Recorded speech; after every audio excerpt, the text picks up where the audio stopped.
बिस्मिल्लाहिर्रहमानिर्रहीम। अस्सलाम वालेकुम डियर स्टूडेंट्स। आज हम fundamental principles of organic chemistry के सेकंड टॉपिक को देखेंगे, जो हमारे पास है some features of organic compounds. तो जो ऑर्गेनिक कंपाउंड्स की इंट्रोडक्शन है, उसकी बेसिक्स है, वो हम लास्ट लेक्चर में देखा है। इस लेक्चर में हम ऑर्गेनिक कंपाउंड्स की फीचर्स को स्टडी करेंगे। तो जो फर्स्ट फीचर है हमारे पास, वो है पेक्यूलियर नेचर ऑफ कार्बन। तो ये पेक्यूलियर से मुराद है जी मुनफरिद, यूनिक, समथिंग डिफरेंट। तो कार्बन की जो नेचर है वो मुनफरिद है, यूनिक है। हम इसी को स्टडी करेंगे। अब तक बहुत ज़्यादा, तकरीबन 60 मिलियन ऑर्गेनिक कंपाउंड हैं जो अब तक डिस्कवर हो चुके हैं। इतने ज़्यादा ऑर्गेनिक कंपाउंड डिस्कवर हो चुके हैं। इसकी वजह क्या है? इसकी वजह जी कार्बन की एक प्रॉपर्टी जो है हमारे पास, कैटिनेशन। कैटिनेशन क्या है? कैटिनेशन है जी, इसे हम सिंपली देखें तो the ability to form long chains, यानी ऐसी एबिलिटी, लॉन्ग चेन्स बनाने की जो एबिलिटी है वो है कैटिनेशन। तो हम कैटिनेशन को थोड़ा एक्सप्लेन करते हैं। कार्बन की ये एबिलिटी है कि वो दूसरे कार्बन एटम के साथ लिंक करके लॉन्ग चेन्स और रिंग्स बनाता है। कार्बन की इसी सेल्फ लिंकिंग प्रॉपर्टी को हम कहते हैं जी कैटिनेशन। तो हमने बात की कि बहुत ज़्यादा ऑर्गेनिक कंपाउंड हैं जो वो डिस्कवर हो चुके हैं। एक अंदाजे के मुताबिक तकरीबन 60 मिलियन ऑर्गेनिक कंपाउंड हैं जो वो अब तक डिस्कवर हो चुके हैं। तो इतने ज़्यादा ऑर्गेनिक कंपाउंड हैं जो वो डिस्कवर होने की मेन रीज़न क्या है? तो वो रीज़न है जी हमारे पास कार्बन की यही सेल्फ लिंकिंग प्रॉपर्टी, यानी कैटिनेशन। तो जो कैटिनेशन है, इसकी एक कंडीशन है, यानी जिस एलिमेंट ने कैटिनेशन की प्रॉपर्टी शो करनी होती है ना, उसका बॉन्ड अपने जैसे एलिमेंट के साथ स्ट्रॉन्ग होना चाहिए बनिस्बत दूसरे एलिमेंट के साथ। आई रिपीट कि जिस एलिमेंट ने भी कैटिनेशन की प्रॉपर्टी शो करनी होती है, उसका अपने एलिमेंट यानी अपने जैसे एलिमेंट के साथ जो बॉन्ड है वो स्ट्रॉन्ग होना चाहिए बनिस्बत किसी दूसरे एलिमेंट के साथ। फॉर एग्ज़ाम्पल, कार्बन, एक तो कार्बन के साथ बॉन्ड है और कार्बन ऑक्सीजन के साथ बॉन्ड। अब कार्बन का कार्बन के साथ बॉन्ड है जो वो स्ट्रॉन्ग होना चाहिए बनिस्बत कार्बन ऑक्सीजन के बॉन्ड के साथ। ठीक है, यानी जिस एलिमेंट ने भी कैटिनेशन की प्रॉपर्टी शो करनी है, उसका अपने जैसे एलिमेंट के साथ जो बॉन्ड है वो स्ट्रॉन्ग होना चाहिए बनिस्बत के किसी दूसरे एलिमेंट के साथ बॉन्ड के। कैटिनेशन के बारे में मज़ीद थोड़ा सा देखते हैं। यानी जो एलिमेंट की बॉन्ड एनर्जी ज़्यादा होती है, जिन एलिमेंट्स की बॉन्ड एनर्जी ज़्यादा होती है, वो उतनी स्टेबल इलेक्ट्रॉनिक, वो उतनी स्टेबल जो है कैटिनेशन की प्रॉपर्टी शो करते हैं। यानी जिन जो एलिमेंट की बॉन्ड एनर्जी ज़्यादा होती है, वो उतनी स्टेबल कैटिनेशन की प्रॉपर्टी शो करता है, तो और उतनी स्टेबल वो कंपाउंड की प्रिपरेशन करेगा। आई रिपीट कि जिन एलिमेंट यानी जो एलिमेंट की बॉन्ड एनर्जी ज़्यादा होती है, वो उतनी ही स्टेबल कैटिनेशन की प्रॉपर्टी शो करता है और उतने ही स्टेबल कंपाउंड्स की प्रिपरेशन भी वो करता है। तो जिस एलिमेंट की बॉन्ड एनर्जी ज़्यादा है, उसका मतलब यही है कि उस एलिमेंट का जो बॉन्ड है वो बहुत स्ट्रॉन्ग है और इसीलिए वो लॉन्ग चेन्स बनाने की सलाहियत भी रखता है। अच्छा, लोगों में एक गलत कंसेप्ट है कि सिर्फ कार्बन ही कैटिनेशन की प्रॉपर्टी शो करता है। ऐसा बिल्कुल नहीं है। सल्फ़र, सिलिकॉन, ये भी कैटिनेशन की प्रॉपर्टी शो करते हैं। तो जो सल्फ़र है हमारे पास, वो होता है जी हमारे पास S8 की फॉर्म में। हम इसे ऐसे लिख सकते हैं, सल्फ़र, सल्फ़र, सल्फ़र।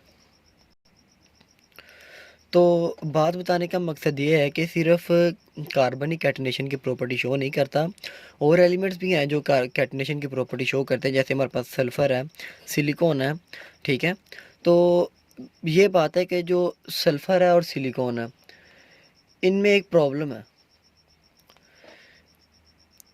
सल्फ़र और सिलिकॉन कैटिनेशन की प्रॉपर्टी शो तो करते हैं, बट प्रॉब्लम यह है कि इनकी जो कैटिनेशन की प्रॉपर्टी है वो ना ही थर्मली स्टेबल है और ना ही केमिकली स्टेबल है। ठीक है, यानी ये हमारे पास जो सिलिकॉन और सल्फ़र है, इनकी कैटिनेशन की प्रॉपर्टी ना ही तो हमारे पास थर्मली स्टेबल है और ना ही हमारे पास केमिकली स्टेबल है। यानी सिलिकॉन और सल्फ़र की जो कैटिनेशन की प्रॉपर्टी है वो थर्मली और केमिकली दोनों तरह से स्टेबल नहीं है। जबकि जो कार्बन है, उसकी कैटिनेशन की प्रॉपर्टी थर्मली और केमिकली दोनों तरह से स्टेबल है। तो इसी तरह जो कार्बन है वो कई साइजेस, शेप्स और स्ट्रक्चर्स के जो है कंपाउंड बनाता है। यानी thus it forms compounds of various sizes, shapes and structures. अब हम जाते हैं जी सेकंड फीचर पे। जो हमारे पास है जी non ionic character of organic compounds. तो इसमें हम देखें कि जो ऑर्गेनिक कंपाउंड्स हैं उनके बॉन्ड की नेचर क्या होती है। यानी जो ऑर्गेनिक कंपाउंड्स हैं वो जनरली कोवलेंट नेचर के होते हैं। यानी ऑर्गेनिक कंपाउंड्स हैं वो कभी भी आयनिक कंपाउंड नहीं बनाएंगे। ऑर्गेनिक कंपाउंड्स कभी भी आयनिक बॉन्ड नहीं बनाते। इसकी वजह क्या है? तो इसकी वजह ये है कि जो कार्बन है उसके आखिरी शेल में 4 इलेक्ट्रॉन हैं, ठीक है। ना तो कार्बन इतना इलेक्ट्रोपॉजिटिव है कि 4 के 4 इलेक्ट्रॉन निकाल दे, और ना ही इतना इलेक्ट्रोनेगेटिव है कि 4 के 4 इलेक्ट्रॉन गेन कर ले। इसका मतलब ये हुआ कि ना तो ये अपने 4 इलेक्ट्रॉन्स लूज़ कर सकता है और ना ही 4 गेन कर सकता है। तो फिर ये क्या करता है? करता है भाई ये है कि ये बीच का रास्ता इख्तियार करता है, यानी ये शेयरिंग करता है। तो मतलब ये है कि ये हमेशा नॉन आयनिक कंपाउंड बनाएगा। तो आप कह सकते हैं यानी कि जो कार्बन है वो हमेशा कोवलेंट बॉन्ड बनाएगा, वो कभी भी आयनिक बॉन्ड नहीं बनाएगा। इसलिए हम कहते हैं कि जो हमारे पास ऑर्गेनिक कंपाउंड्स हैं वो नॉन आयनिक करैक्टर के होते हैं, नॉन आयनिक करैक्टर के होते हैं। एक और चीज़ देखते हैं, हम स्टडी करते हैं जी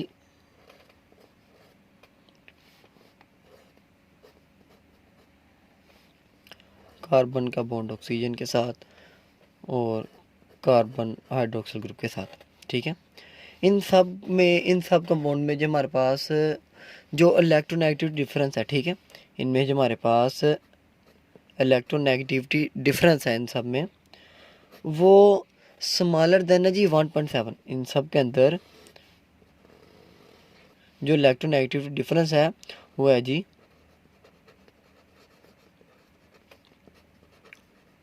स्मॉलर देन 1.7।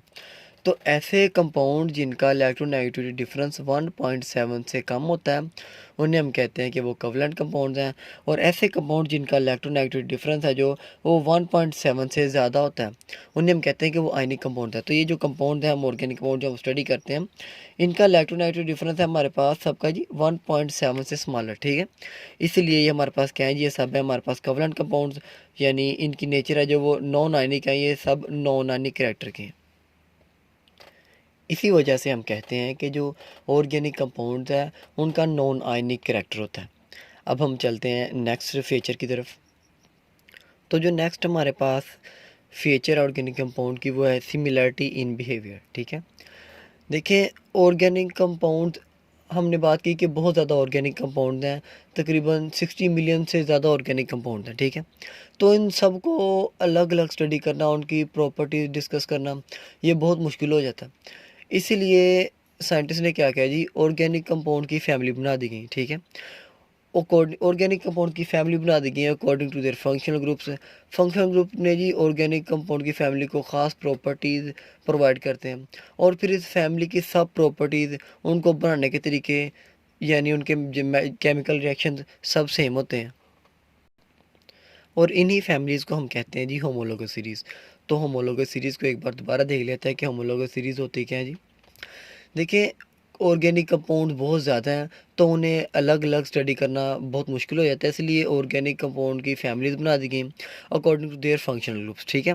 फंक्शनल ग्रुप्स ने क्या करना जी, फंक्शनल ग्रुप्स ने उन ऑर्गेनिक कंपाउंड्स की फैमिली को ख़ास प्रॉपर्टीज़ यानी कैरेक्टरिस्टिक प्रोवाइड करनी है, और फिर इस फैमिली के जो सब इस फैमिली की जो सब प्रॉपर्टीज़ हैं उनको इनकी प्रॉपर्टीज़, उनको बनाने के तरीके और केमिकल रिएक्शंस उन सब के फैमिलीज़ के वो सब सेम होते हैं, ठीक है। यानी होमोलोगस सीरीज़ है जो उनके सब प्रॉपर्टीज़, यानी होमोलोगस सीरीज़ के जो एलिमेंट्स हैं वो सब उनकी प्रॉपर्टीज़, उनको बनाने के तरीके, उनके केमिकल रिएक्शंस सब सेम होते हैं, ठीक है।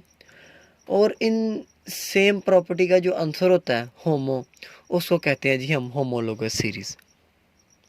फॉर एग्ज़ाम्पल हमारे पास अल्कोहल्स हैं, हाइड्रोकार्बन्स हैं, हमारे पास अल्केन्स हैं। तो हम अल्केन को एग्ज़ाम्पल लेके उसके हम इसे देखते हैं। तो अल्केन सीरीज़ का जो हमारे पास जनरल फार्मूला है वो है जी CnH2n+2। तो अल्केन सीरीज़ के जो हमारे पास मेंबर्स हैं जैसे कि मीथेन, इथेन, प्रोपेन, ठीक है। तो अब इन सब मेंबर्स हैं जो इनके जनरल फार्मूला सेम है, ठीक है। इनके मेथड ऑफ प्रिपरेशन सेम है, इनके केमिकल प्रॉपर्टीज सेम है। तो यानी हम ये बात कर सकते हैं जो होमोलोगस सीरीज़ है उसके सब मेंबर्स हैं जो उनको यानी उनके मेथड ऑफ प्रिपरेशन है वो सेम है, उनके सब प्रॉपर्टीज हैं तकरीबन वो सेम है, ठीक है। यानी अल्केन सीरीज़ है हमारे पास, इसके मेंबर्स हमारे पास देखें जी, मीथेन है, ठीक है। उसके बाद इथेन है, एंड देन हमारे पास आता है प्रोपेन, ठीक है। यानी इथे मीथेन, इथेन, प्रोपेन।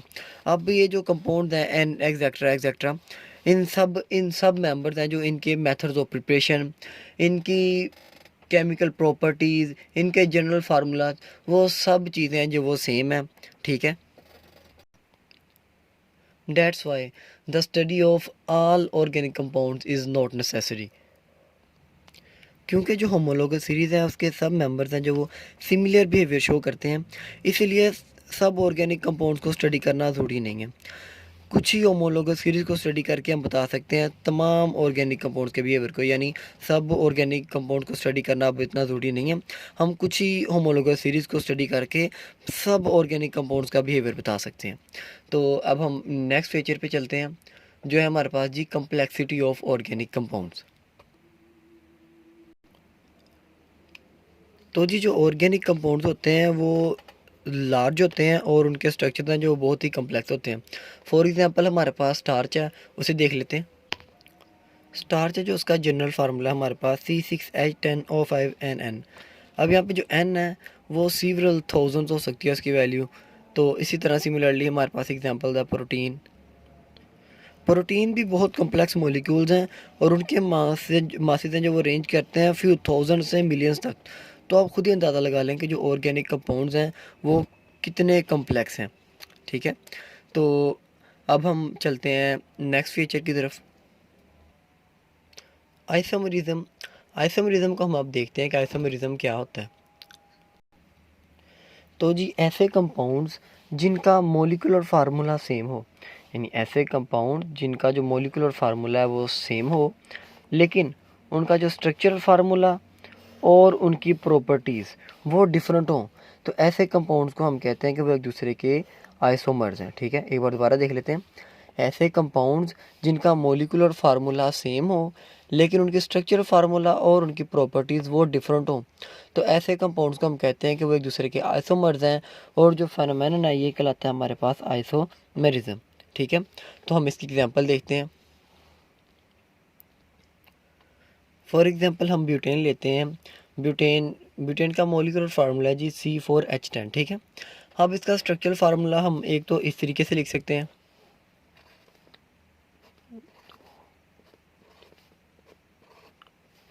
ये देखें कार्बन की वैलेंसी होती है 4, ठीक है। तो 3 इधर पूरी कर ली इसने और साथ एक कार्बन ने वैलेंसी इस कार्बन के साथ पूरी की हुई है, तो इसके साथ 2H लगेंगे, इसके साथ 2H लगेंगे और इसके साथ 3H लगेंगे, ठीक है।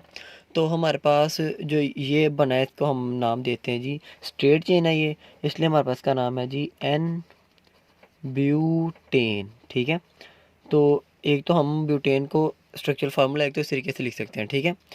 हम इसकी ब्रांच भी बना सकते हैं, अगर इसकी ब्रांच बना के लिखें तो कैसे लिखेंगे, तो हम इसकी ब्रांच बनाते हैं। देखें हम CH3, ठीक है, single bond CH, single bond CH3, और फिर ये जो हमने लास्ट पेज लगाया था उसे लगा के इधर लगा देते हैं हम, नीचे ब्रांच बना देते हैं यानी। तो ये देखिए हमने इसकी ब्रांच बना दी। अब देखें कि ब्यूटेन उसमें कार्बन 4 है और हाइड्रोजन 10 है, तो अगर हम उसे इस तरीके से लिखें एन ब्यूटेन इस तरह लिखें तो ये इसका नाम है जी हमारे पास आइसो ब्यूटेन।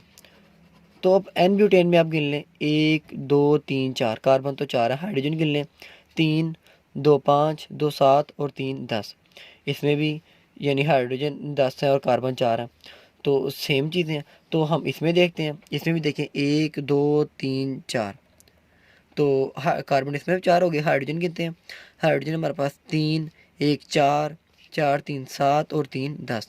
तो मतलब ये है कि इनका इन दोनों का एन ब्यूटेन का और आइसोब्यूटेन दोनों का जो मोलिकुलर फार्मूला है हमारे पास वो बिल्कुल सेम है, लेकिन जो इनके स्ट्रक्चरल फार्मूलाज हैं वो डिफरेंट है, उनकी प्रॉपर्टीज़ भी डिफरेंट है। ये इसीलिए ये दोनों कंपाउंड हैं जो एक दूसरे के आइसोमर्स कहलाएंगे, और जो फेनोमेनन है वो हमारे पास कहलाएगा जी आइसोमेरिज्म। ठीक है, तो आइसोमेरिज्म के रिलेटेड हम एक और एग्जांपल ले लेते हैं। हमारे पास एक कंपाउंड है जिसका मोलिकुलर फार्मूला C2H6O। ठीक है, हम इसकी स्ट्रक्चरल फार्मूला हम इसका लिखें तो हम इसे इस तरीके से भी लिख सकते हैं इसके अरेंजमेंट में। देखें CH3CH2OH, तो ये हमारे पास एक अल्कोहल बनेगा। और अगर हम इसे एक और तरीके से लिख सकते हैं इसकी अरेंजमेंट चेंज करके, तो हमारे पास आ जाएगा CH3OCH3, तो ये हमारे पास ईथर बनेगा। देखें अब अल्कोहल में गिन लेते हैं आप, 1 कार्बन 2 कार्बन, ठीक है 2 कार्बन हो गए, 2 कार्बन है, ठीक है। और हाइड्रोजन 3 हाइड्रोजन 2 हाइड्रोजन 5 और 1 हाइड्रोजन 6 हाइड्रोजन।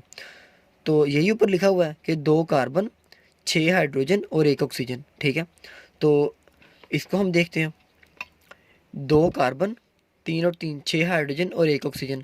तो मतलब ये है कि अल्कोहल और ईथर दोनों के अंदर जो एटम की एलिमेंट्स की जो तादाद है वो सेम है। ठीक है, इनका यानी मोलिकुलर फार्मूला दोनों का सेम है। अल्कोहल का ईथर का मोलिकुलर फार्मूला, इस अल्कोहल का यानी जो मेथनॉल है यानी एथनॉल है जो हमारे पास ये, तो ये और ये हमारे पास है ईथर, इन दोनों का जो मोलिकुलर फार्मूला वो सेम है, लेकिन इनका स्ट्रक्चरल फार्मूला और इनकी प्रॉपर्टीज़ वो डिफरेंट हैं, इसलिए ये भी एक दूसरे के आइसोमर्स कहलाएंगे, और जो फेनोमेनन है उसे हम कहेंगे जी आइसोमेरिज्म।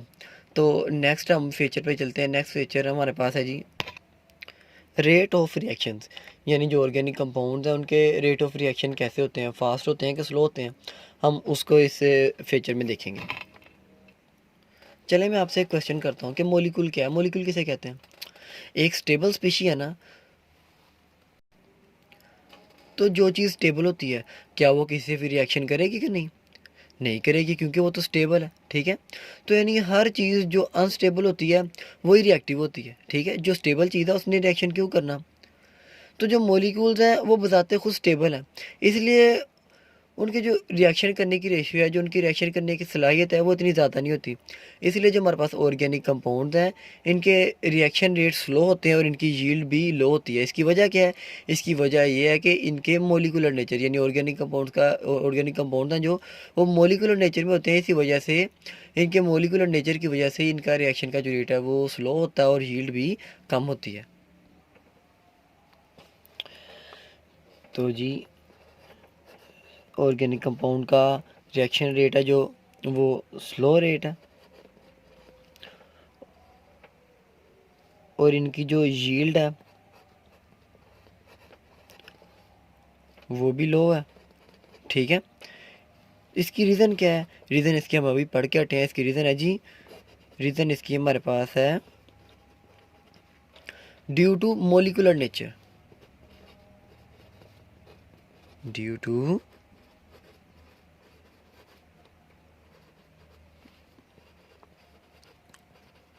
Molecular nature. ठीक है, यानी जो मोलिकुल्स हैं वो तो बताते खुद स्टेबल हैं, इसलिए उनकी जो रिएक्शन करने की जो रेशियो है वो सलाहियत है वो भी इतनी ज़्यादा नहीं होती। इसी वजह से जो ऑर्गेनिक कंपाउंड्स हैं उनके रिएक्शन रेट स्लो होते हैं और उनकी यील्ड भी लो होती है। तो अब हम चलते हैं जी, खैर अब एक बात इसके बारे में मज़ीद देखते हैं। यानी हमने बात की जो ऑर्गेनिक कंपाउंड्स हैं उनके रिएक्शन रेट स्लो होते हैं और यील्ड है जो वो भी लो होती है इनकी मोलिकुलर नेचर की वजह से। इसके निस्बत जो इनऑर्गेनिक रिएक्शन हैं उनके रेट भी फास्ट होते हैं और उनकी यील्ड भी मैक्सिमम होती है। ठीक है, अब हम चलते हैं नेक्स्ट फीचर की तरफ। अब हम ऑर्गेनिक कंपाउंड का एक फीचर देखेंगे, सॉल्युबिलिटी। आप सब ने मैट्रिक में भी एक प्रिंसिपल पढ़ा कि लाइक डिज़ोल्व्स लाइक। इसका मतलब ये है कि जो पोलर हैं उन्होंने पोलर में डिज़ोल्व होना है और जो नॉन पोलर हैं उन्होंने नॉन पोलर में डिज़ोल्व होना है। ठीक है, तो हमारे पास जो ऑर्गेनिक कंपाउंड्स हैं ये वाटर में डिज़ोल्व नहीं होते, यानी कि organic compounds are insoluble in water. तो पानी में ये सॉल्युबल क्यों नहीं है? रीज़न ये है कि वाटर है जी पोलर, वाटर पोलर है, लेकिन जो ऑर्गेनिक कंपाउंड्स हैं वो नॉन पोलर नेचर के होते हैं। इसी वजह से जो ऑर्गेनिक कंपाउंड्स हैं वो वाटर में सॉल्युबल नहीं होते, वाटर में डिज़ोल्व नहीं हो पाते। तो अगर वाटर में डिज़ोल्व नहीं होते तो ये किस में डिज़ोल्व होते हैं? ज़ाहिर सी बात है, फिर ये नॉन पोलर सॉल्वेंट में डिज़ोल्व होते हैं। नॉन पोलर सॉल्वेंट्स में सॉल्युबल होते हैं। नॉन पोलर सॉल्वेंट्स कौन-कौन से? नॉन पोलर सॉल्वेंट्स जैसे कि हमारे पास बेंजीन, ईथर और पेट्रोलियम वगैरह। तो ये एक बार दोबारा से देख लेते हैं सॉल्युबिलिटी को, कि हमने एक प्रिंसिपल पढ़ा था जी, लाइक डिज़ोल्व्स लाइक, यानी जो पोलर है उन्होंने पोलर में डिज़ोल्व होना है, और जो नॉन पोलर है उन्होंने नॉन पोलर में डिज़ोल्व होना है।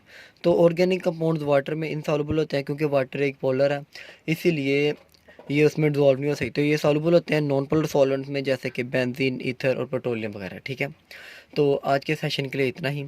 इंशाल्लाह नेक्स्ट सेशन में हम स्टडी करेंगे importance of organic chemistry and sources of organic compounds. तो अगर आपको ये वीडियो पसंद आती है तो इस पर अपने रिस्पॉन्स दें और कमेंट्स भी दें। ओके जी, थैंक्स।